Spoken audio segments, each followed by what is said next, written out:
പലനാടൻ ട്രാവലറിന്റെ പുതിയൊരു എപ്പിസോഡിലേക്ക് എല്ലാവർക്കും സ്വാഗതം.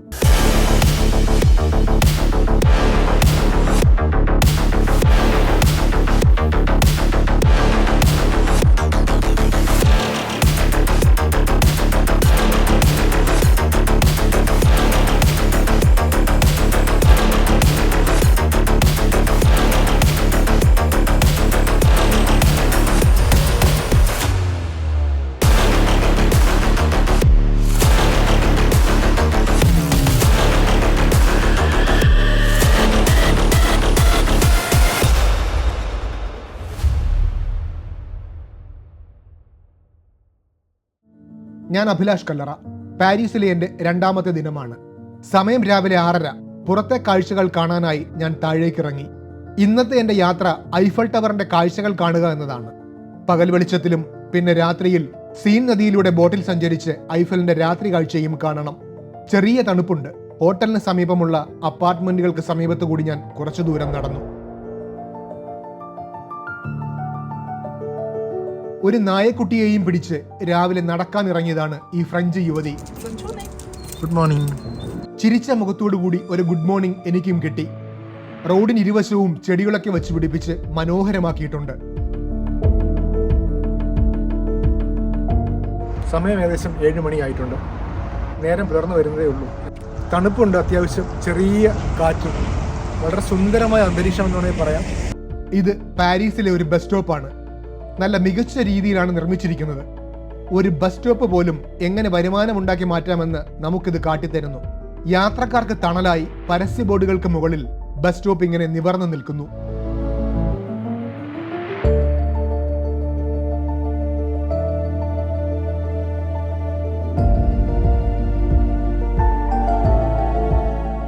പുറത്തെ കാഴ്ചകൾക്ക് ശേഷം ബ്രേക്ക്ഫാസ്റ്റിനായി റെസ്റ്റോറൻറ്റിലേക്ക് എത്തിയതാണ് ഞാൻ. അധികമാരും ഭക്ഷണം കഴിക്കാൻ എത്തിയിട്ടില്ല. ടേബിളിൽ ഇംഗ്ലീഷ് ബ്രേക്ക്ഫാസ്റ്റ് നിരന്നിരിക്കുകയാണ്. ഫ്രൂട്ട്സും ബീഫും ചിക്കനും വെജിറ്റബിൾസും ഒക്കെയുണ്ട്.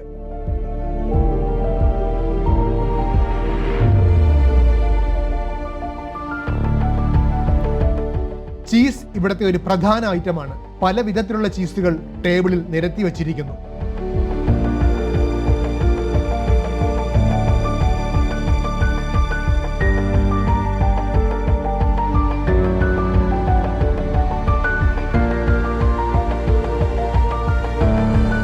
കുറച്ച് വിഭവങ്ങളും ഫ്രൂട്ട്സും ആപ്പിൾ ജ്യൂസും എടുത്ത് ഞാനൊരു ടേബിളിൽ സ്ഥാനം പിടിച്ചു.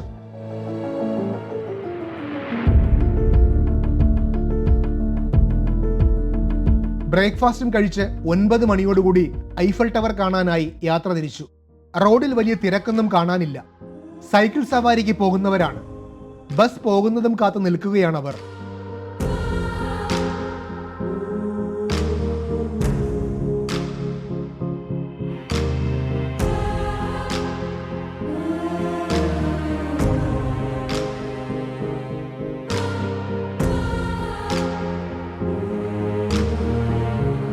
ഫോക്സ് വാഗണിന്റെ കാറുകളാണ് നമുക്ക് യൂറോപ്പിൽ കൂടുതലായി കാണാൻ കഴിയുക.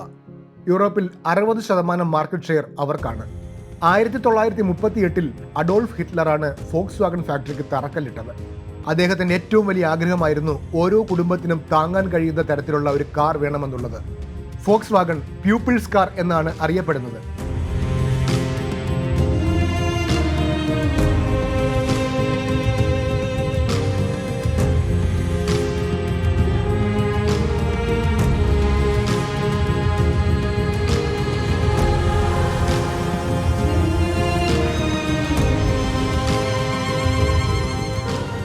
പാരീസിൽ നമുക്ക് ധാരാളം മോണുമെന്റുകൾ കാണാൻ കഴിയും. അവയിൽ ഭൂരിഭാഗവും കമ്മീഷൻ ചെയ്തിരിക്കുന്നത് നെപ്പോളിയൻ ബോണപ്പാർട്ടാണ്.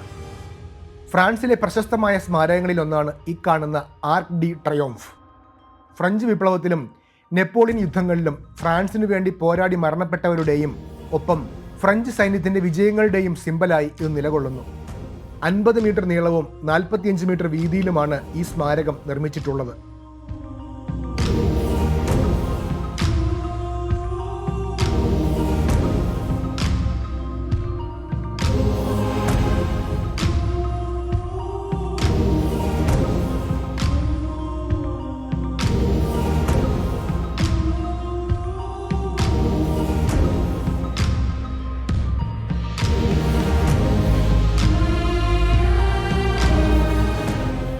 പാരീസിലെ പോണ്ടനാമ ടണലാണ് ആ സിഗ്നലിന് സമീപം നാം കാണുന്നത്. കുറച്ച് സഞ്ചാരികളെയും അവിടെ കാണാനാകും. 1997 വെയിൽസിലെ ഡയാന രാജകുമാരിയും പങ്കാളിയും വാഹനാപകടത്തിൽപ്പെട്ട് മരണപ്പെടുന്നത് ഈ ടണലിൽ വച്ചാണ്.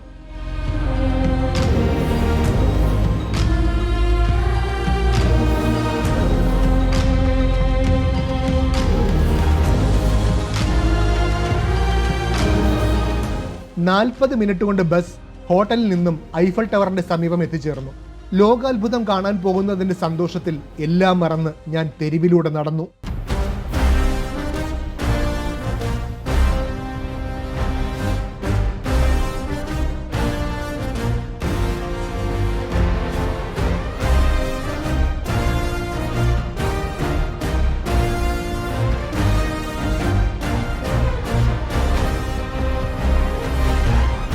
നിരവധി സുരക്ഷാ പരിശോധനകൾ കഴിഞ്ഞാൽ മാത്രമേ നമുക്കിത് കാണുവാനുള്ള അനുമതി ലഭിക്കുകയുള്ളൂ. രാവിലെ തന്നെ എത്തിയതിനാൽ വലിയ തിരക്കൊന്നും ഉണ്ടായിരുന്നില്ല ടവറിൽ കയറുവാൻ.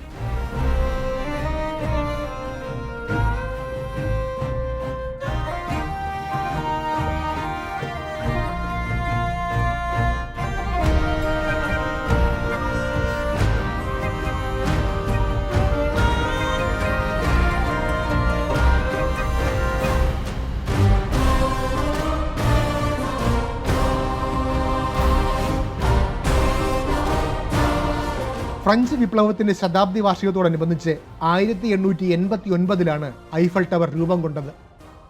എഞ്ചിനീയറായ ഗുസ്താവ് ഐഫലാണ് ഇതിന്റെ രൂപകൽപ്പനയും നിർമ്മാണവും. 330 മീറ്ററാണ് ടവറിന്റെ ഉയരം. ചതുരാകൃതിയിലാണ് അടിസ്ഥാനം രൂപപ്പെടുത്തിയിട്ടുള്ളത്. ഓരോ വശത്തേക്കും 125 മീറ്റർ വലിപ്പത്തിലാണ് ഇത് പണി കഴിപ്പിച്ചിട്ടുള്ളത്.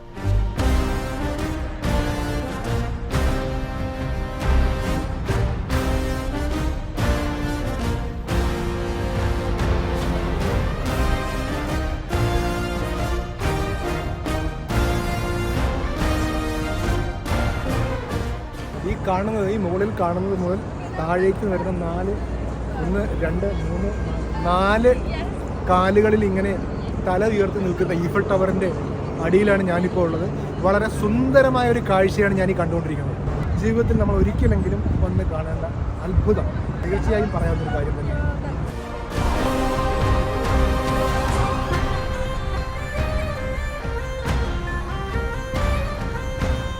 ചുറ്റും കറങ്ങി നടന്ന് കാഴ്ചകളൊക്കെ കണ്ടു. ഐഫൽ ടവറിൽ കയറുവാൻ ടിക്കറ്റ് എടുക്കണം. അതിനായുള്ള സഞ്ചാരികളുടെ ക്യൂ ആണിത്. മുൻവശത്തെ ഈ കൗണ്ടറിൽ നിന്നുമാണ് ടിക്കറ്റ് എടുക്കേണ്ടത്. പല നാടുകളിൽ നിന്നും എത്തിയവർ ഒരുമിച്ച് ഒരു കുടക്കീഴിൽ അണിനിരക്കുന്ന കാഴ്ച.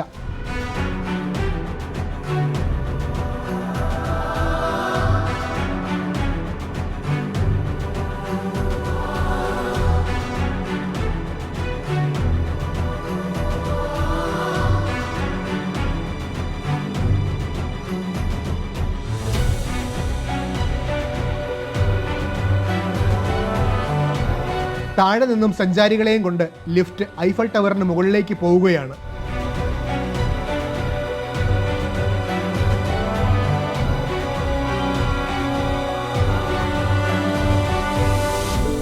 ഐഫൽ ടവറിന് 3 തലങ്ങളാണുള്ളത്. ടവറിന്റെ ഏറ്റവും മുകൾ ഭാഗത്ത് ബ്രോഡ്കാസ്റ്റിംഗ് ഏരിയയിൽ സ്ഥാപിച്ചിട്ടുണ്ട്. 1ഉം 2ഉം ലെവലിൽ റെസ്റ്റോറൻറ്റുകളാണ്. ഇവിടേക്ക് എത്തുവാൻ ലിഫ്റ്റ് ഉപയോഗിക്കാം, അല്ലെങ്കിൽ പടികളിലൂടെയും കയറാം. ഈ 2 ലെവലുകളിലും സന്ദർശകർക്ക് വന്ന് സുന്ദരമായ ഫ്രാൻസിന്റെ പുറം കാഴ്ചകൾ കാണാം.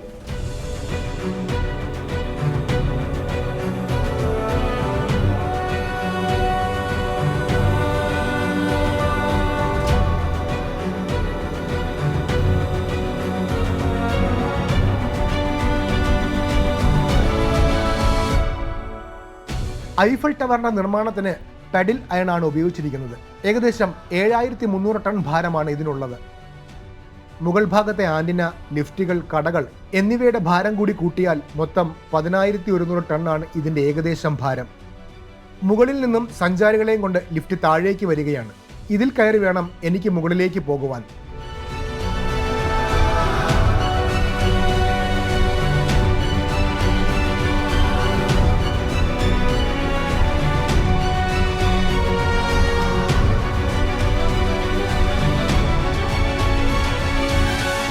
ഒരു വശത്തുകൂടി കയറുവാനും മറുവശത്തുകൂടി ഇറങ്ങുവാനും തരത്തിലാണ് ലിഫ്റ്റ് സജ്ജീകരിച്ചിരിക്കുന്നത്. ലിഫ്റ്റിലൂടെ മുകളിലേക്ക് കയറുമ്പോൾ കണ്ട കാഴ്ചയാണിത്.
Second floor for the top, change lift. Deuxième étage pour le sommet, changement d'ascenseur.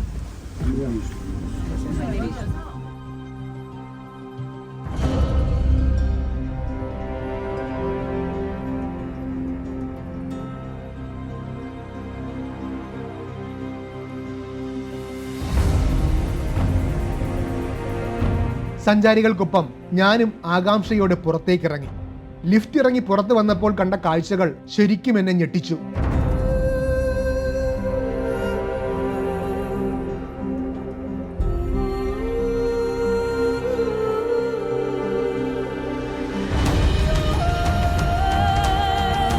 അതിമനോഹരമാണ് ഫ്രാൻസിന്റെ പുറം കാഴ്ചകൾ.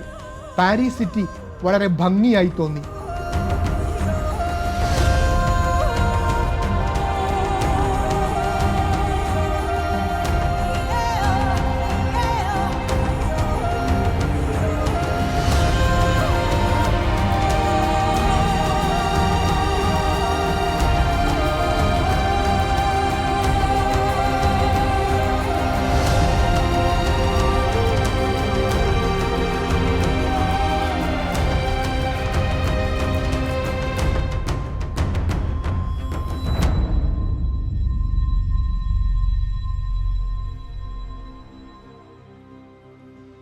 സന്ദർശകർക്ക് അനുവദിച്ചിട്ടുള്ള ഏറ്റവും മുകളിലത്തെ നിലയിലാണ് ഞാനിപ്പോൾ ഉള്ളത്. പാരീസ് സിറ്റി പടർന്ന് പന്തലിച്ച് കിടക്കുന്നു. നോക്കത്താ ദൂരത്ത് കണ്ണും നട്ട് കുറച്ചു നേരം ഞാൻ എന്നെ തന്നെ മറന്നു നിന്നു.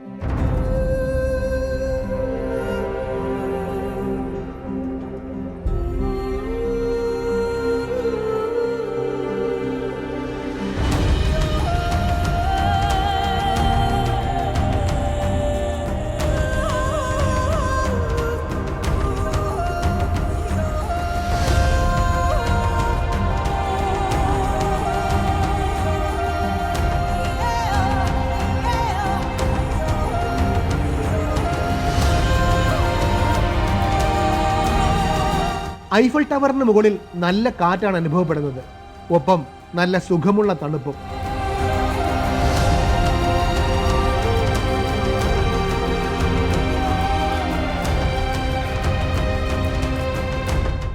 ഈ ഗോൾഡ് നിറത്തിൽ കാണുന്നതാണ് ലെസ് ഇൻവലീഡ്.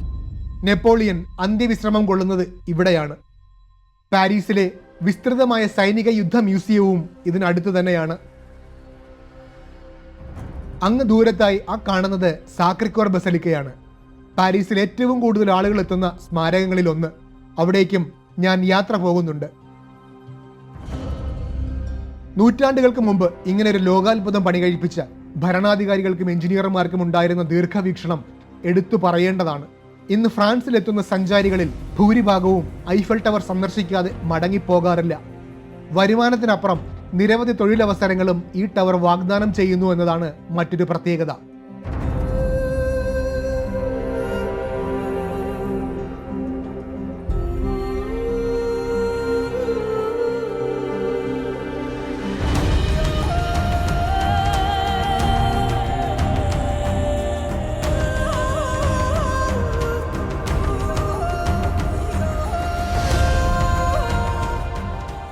മറ്റു സഞ്ചാരികളെ പോലെ ഈ ടവറിന് ചുറ്റും നടന്ന് ഞാനും ഈ കാഴ്ചകളൊക്കെ കാണുകയാണ്.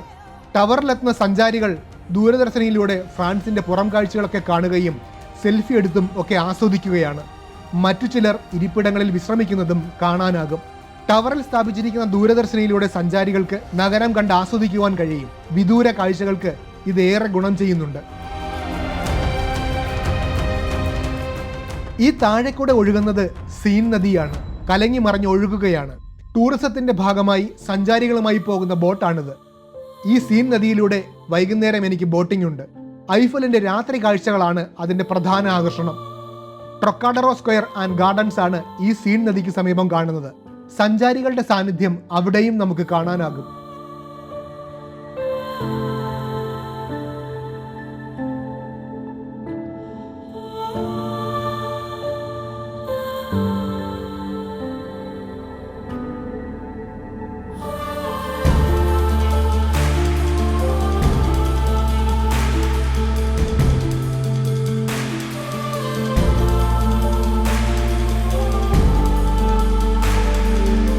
നേരിയ മഴക്കാറുണ്ട്, ഒപ്പം തണുത്ത കാറ്റും. തലയുയർത്തി നിൽക്കുന്ന ഐഫലിനൊപ്പം ഞാനും ഈ കാഴ്ചകൾ കണ്ട് ആസ്വദിച്ചു.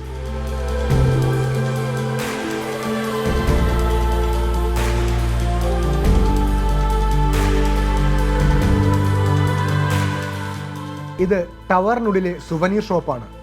ധാരാളം സുവനീറുകൾ വിൽപ്പനയ്ക്ക് വച്ചിട്ടുണ്ട്. പുറത്ത് കിട്ടുന്നതിനേക്കാൾ വില അല്പം കൂടുതലാണ് ഇവിടെ. വരുന്ന വഴികളിൽ ധാരാളം ഇവയൊക്കെ കാണാൻ കഴിഞ്ഞെങ്കിലും അതൊന്നും വാങ്ങാൻ എനിക്ക് തോന്നിയില്ല. എങ്കിലും ഫ്രാൻസിന്റെ ഓർമ്മകൾക്കായി ഞാനും സുവനീർ വാങ്ങാൻ തീരുമാനിച്ചു.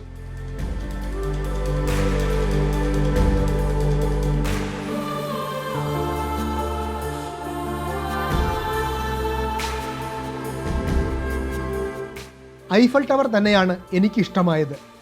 33 യൂറോയാണ് ഇതിനായി ഞാൻ നൽകേണ്ടി വന്നത്.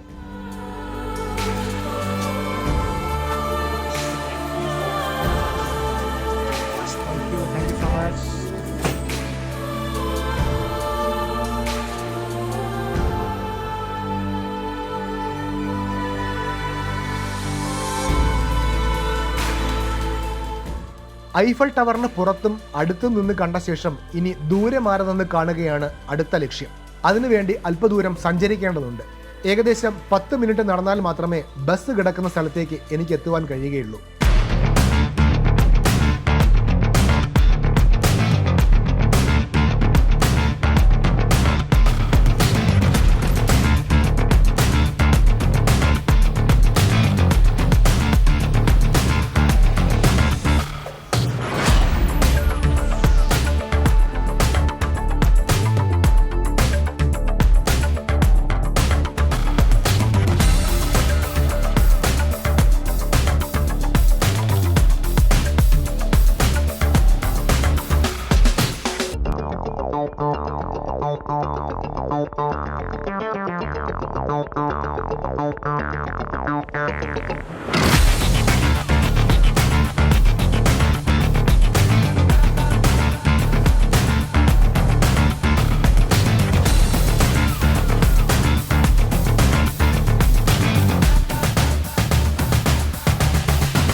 ഏകദേശം 15 മിനിറ്റ് കൊണ്ട് പർവിസ് ഡെ ഡ്രൈറ്റ്സ് ഡെലോം എന്ന ഈ സ്ഥലത്തെത്തി.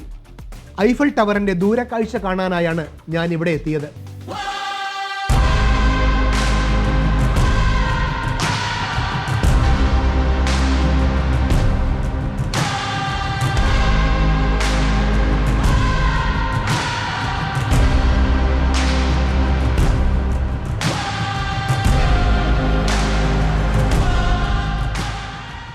ഇവിടെ വന്ന് ഫോട്ടോകൾ എടുക്കുന്നതും വീഡിയോ ഷൂട്ട് ചെയ്യുന്നതുമാണ് സഞ്ചാരികളുടെ പ്രധാന വിനോദം.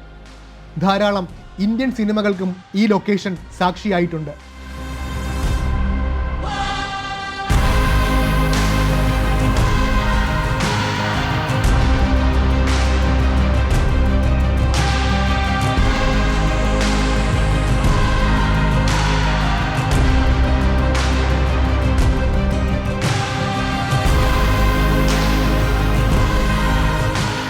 ഒരുപക്ഷെ ഐഫൽ ടവറിന്റെ പൂർണ്ണ രൂപം ആസ്വദിക്കാൻ കൂടുതൽ കഴിയുന്നത് ഇവിടെ നിന്നുമാണ്. ടവറിലേക്ക് ധാരാളം സഞ്ചാരികൾ വരുന്നതും പോകുന്നതും ഇവിടെ നിന്നാൽ കാണാനാകും.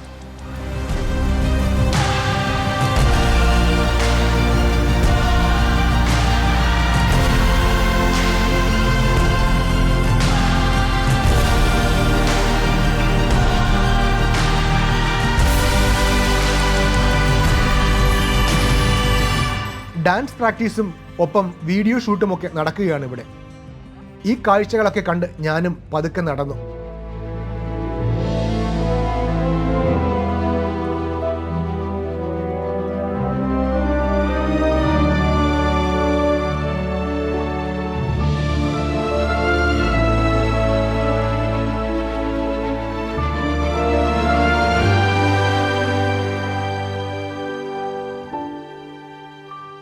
ഐഫൽ ടവറിന്റെ കാഴ്ചകൾക്ക് ശേഷം മടങ്ങിപ്പോകുവാൻ മനസ്സനുവദിക്കുന്നില്ലായിരുന്നു. ചെറിയ ചാറ്റൽ മഴയുണ്ട്. സുശാന്ത് വേഗം നടക്കുകയാണ്. വലിയ മഴയെത്തും മുമ്പ് മറയത്തെത്തണം. ഒപ്പം ഞാനും.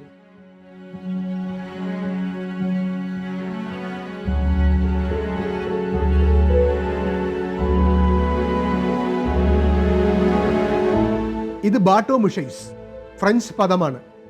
ഫ്ലൈ ബോട്ടുകൾ എന്നർത്ഥം. പാരീസിലെ ഒരു പ്രധാന ബോട്ടിംഗ് കേന്ദ്രമാണിത്. സന്ദർശകർക്ക് ഇവിടെ എത്തിയാൽ വലിയ ഓപ്പൺ ബോട്ടുകളിൽ സീൻ നദിയിലൂടെ സഞ്ചരിച്ച് കാഴ്ചകൾ കാണാൻ സാധിക്കും. വലിയ ക്രൂയിസുകളും ഇവിടുത്തെ പ്രധാന ആകർഷണമാണ്.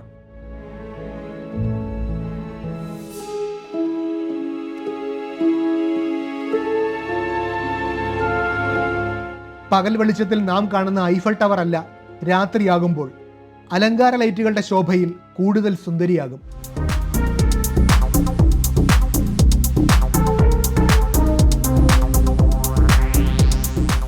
ഇനിയൊരു ബോട്ട് യാത്രയാണ്. സീൻ നദിയിലൂടെയാണ് ഈ ബോട്ട് പോകുന്നത്.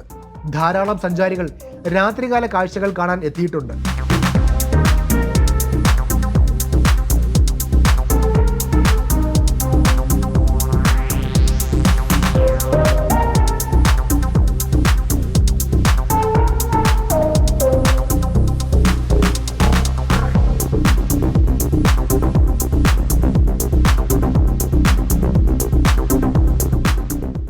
രണ്ട് വലിയ ബോട്ടുകൾ ഒരുമിച്ച് ബന്ധിച്ചാണ് ഈ യാത്ര നടത്തുന്നത്. അതിനാൽ ധാരാളം സഞ്ചാരികളെയും നമുക്കിതിനുള്ളിൽ കാണാനാകും. ഞാൻ നിൽക്കുന്നത് രണ്ടാമത്തെ ബോട്ടിലാണ്. ബോട്ട് പതുക്കെ ചലിച്ചു തുടങ്ങി. ഇരു കരകളിലുമുള്ള കാഴ്ചകളാണിത്. ധാരാളം ഒഴുകുന്ന റെസ്റ്റോറൻറ്റുകളും ബിൽഡിങ്ങുകളുമൊക്കെ നമുക്ക് കാണാനാകും. ഒപ്പം പല വിധത്തിലുള്ള ബോട്ടുകളും. എല്ലാം ടൂറിസത്തിൻ്റെ ഭാഗമാണ്.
നോട്രഡാം കത്തീഡ്രൽ, അലക്സാണ്ടർ മൂന്നാമൻ പാലം, പോൺ ന്യൂഫ്, ഓർസെ മ്യൂസിയം, ലൂ മ്യൂസിയം, നെപ്പോളിയന്റെ ശ്മശാന സ്ഥലം എന്നിവയൊക്കെ ഈ യാത്രയിൽ നമുക്ക് കാണാൻ കഴിയും. ഒരുപാട് മേൽപ്പാലങ്ങൾക്കടിയിലൂടെയാണ് നമ്മുടെ ഈ ബോട്ട് കടന്നു പോകുന്നത്.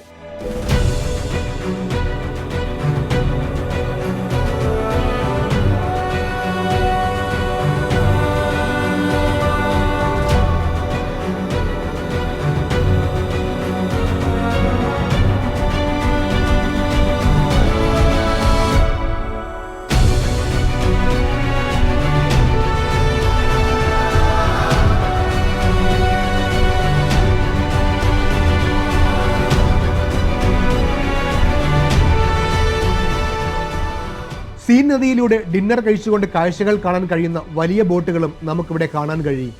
നിരവധി സഞ്ചാരികൾ അതിനു മാത്രമായും ഇവിടെ എത്തുന്നുണ്ട്. അങ്ങനെ പല വിധത്തിലാണ് വാട്ടർ ടൂറിസം ഇവിടെ ഡിസൈൻ ചെയ്തിരിക്കുന്നത്.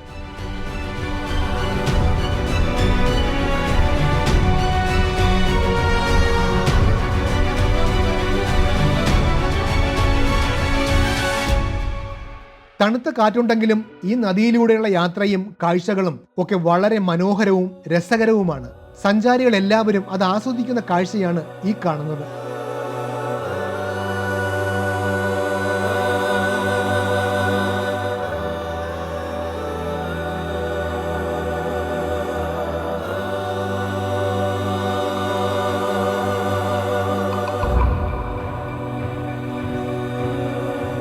ഇരു കരകളിൽ നിന്നുമുള്ള വെളിച്ചം ഈ ജലാശയത്തെ കൂടുതൽ സുന്ദരമാക്കുന്നു.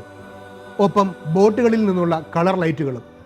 മഴയുള്ളതിനാൽ സഞ്ചാരികളെ ബോട്ടിന്റെ മുകൾ ഭാഗത്ത് ഇന്ന് പ്രവേശിപ്പിച്ചിട്ടില്ല.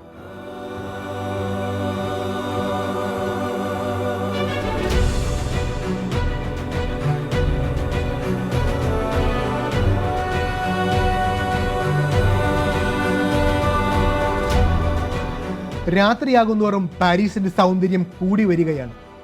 കുറച്ചധികം ദൂരം സീൻ നദിയിലൂടെ സഞ്ചരിച്ച ശേഷം ബോട്ട് തിരികെ ഐഫൽ ടവറിനെ ലക്ഷ്യമാക്കി സഞ്ചരിക്കുകയാണ്.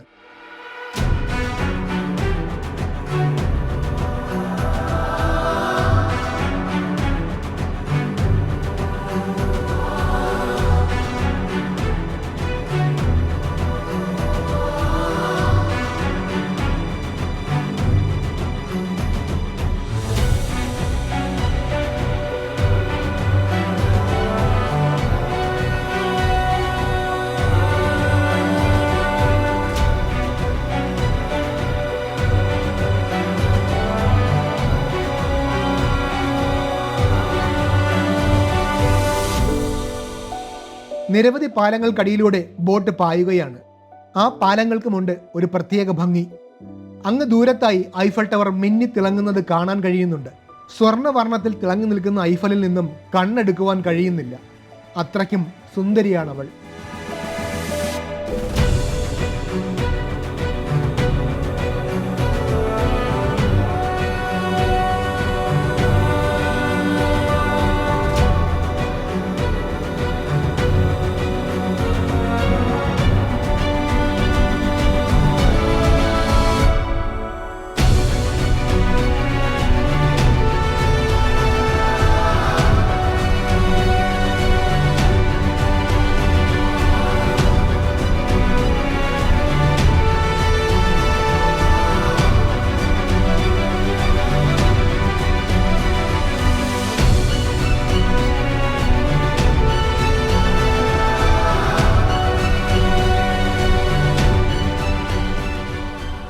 ടവറിൽ സ്ഥാപിച്ചിട്ടുള്ള നിരവധി ലൈറ്റിന്റെ പ്രഭയും ആ പ്രദേശമാകെ നല്ല മഞ്ഞ നിറത്തിലാണ് നമുക്ക് അനുഭവപ്പെടുന്നത്. ഐഫലിന്റെ ഏറ്റവും മുകളിൽ സ്ഥാപിച്ചിട്ടുള്ള ലൈറ്റ് ഇടവേളകളില്ലാതെ ഇങ്ങനെ കറങ്ങിക്കൊണ്ടിരിക്കുകയാണ്.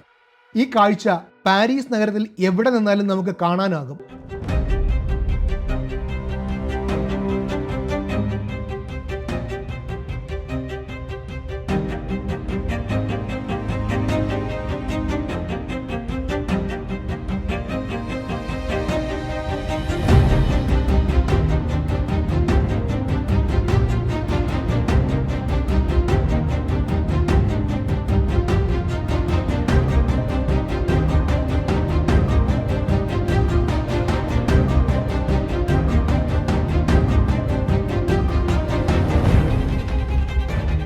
മഴയുണ്ടെങ്കിലും അതിനെ വകവയ്ക്കാതെ സഞ്ചാരികൾ ബോട്ടിന് ഇരുവശവും വന്നു നിന്ന് കാഴ്ചകൾ കാണുകയാണ്.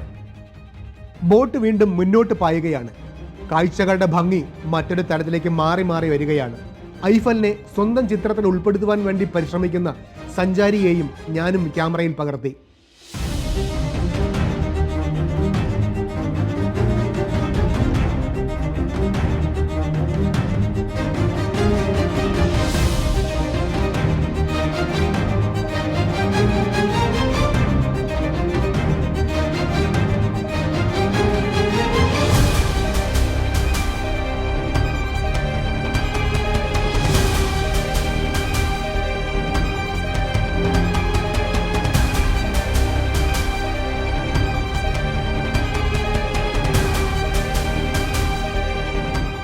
മഴയും തണുത്ത കാറ്റുമുണ്ടെങ്കിലും ബോട്ടിൽ നിന്നുള്ള ഈ കാഴ്ച ഞാൻ ഏറെ ആസ്വദിച്ചു.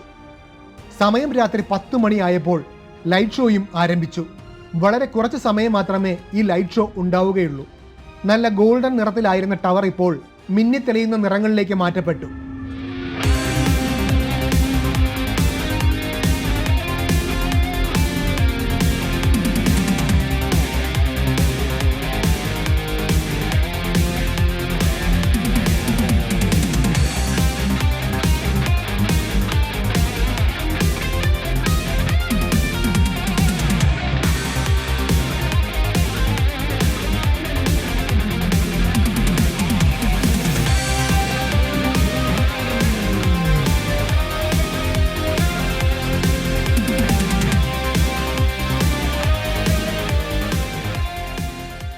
ടവറിലെ ലൈറ്റ് ഷോ കഴിഞ്ഞപ്പോഴേക്കും ബോട്ട് കരയ്ക്കടുത്തു. ഞാനും പുറത്തേക്ക് ഇറങ്ങി. ചെറിയ മഴയുണ്ട്. ആ ചാറ്റൽ മഴയെ നനഞ്ഞ് ലോകാത്ഭുതം കണ്ടതിൻ്റെ സന്തോഷത്തിൽ ഞാനും തിരികെ നടന്നു. പല നാട്ടിൽ നിന്നും എത്തിയവർ പലയിടങ്ങളിലേക്ക് വഴിമാറിപ്പോകുന്ന കാഴ്ചയാണിത്. പലനാടൻ ട്രാവലറിൻ്റെ പുതിയ കാഴ്ചകളുമായി വീണ്ടും കാണാം. ഒപ്പം വരൂ, ഒത്തിരി കാണാം.